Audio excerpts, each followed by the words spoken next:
প্রথমে ডালের বড়াগুলো ভেজে নিতে হবে।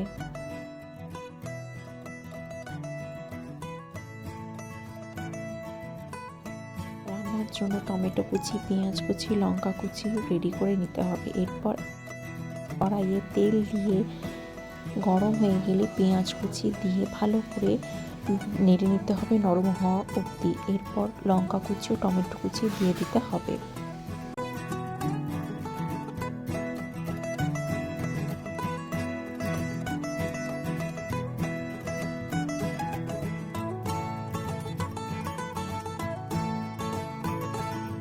সবগুলো ভাজা যখন একটু নরম হয়ে আসবে তখন বাকি মশলাগুলো দিয়ে দিতে হবে। হলুদ গুঁড়ো, জিরে গুঁড়ো, ধনে গুঁড়ো এবং আদা রসুন বাটা দিয়ে ভালো করে নেড়ে নিয়ে ডালের বড়াগুলো দিয়ে দিতে হবে।